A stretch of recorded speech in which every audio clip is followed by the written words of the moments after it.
my name is Kimberly Smith. I'm a health educator here at the Austin Diagnostic Clinic, and I'm here today to show you how to make stuffing, but a little bit different than your traditional version of stuffing. This is a whole grain, lower calorie version of traditional stuffing. So what you want to do is start with whole grain bread, and you want it to be 100% whole grain.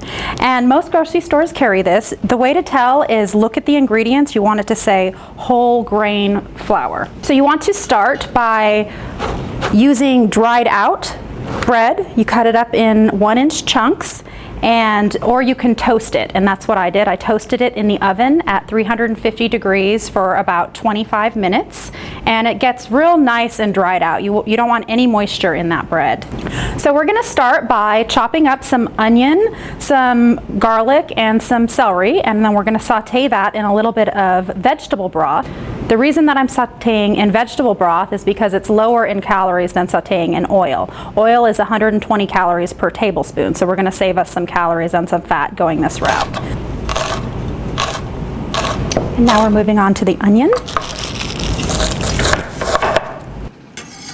And now we're going to chop up some garlic. You really want to mince up the garlic pretty small.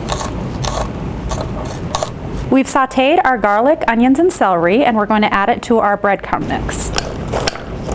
Now we're going to add some flavor to this. We're going to add a half a cup of apple, half a cup of raisins, some chopped up rosemary, some chopped up parsley, and a half cup of fat-free Parmesan cheese. Sometimes fat-free is hard to find, so you're okay if you use lower fat cheese. Low-fat Parmesan is still pretty low in calories. And that's it. And then you want to mix it up. And this recipe calls for 2 loaves of bread chopped up, but some loaves of bread are thicker than other loaves. So in this recipe, I found I only needed 1 loaf of bread. And the recipe calls for a whole box of vegetable broth, but I'm going to use about a half a box of vegetable broth, or just until it's moist. So you want to kind of get in there, and it's okay to feel it a little bit and see how moist it is. You don't want it overly moist, but you don't want it dry either. I'm going to just add a little bit and then mix it up and feel it. I'm going to actually kind of toss this with my hands. Yeah, that feels just perfect. So now that you've got your stuffing prepared, what you want to do is grease the bottom of a baking pan. You can either use spray olive oil, which is really easy to control the amount that you're using, or you can take a little bit of extra virgin olive oil and put it on a paper towel and rub it on the bottom of your pan, and that's what we're going to do today. And then we're going to add our stuffing mixture. Oh, if you could smell it, it smells so wonderful. Just all the mixture of flavors with the garlic and kind of a little bit of sweetness. It's lovely. Perfect.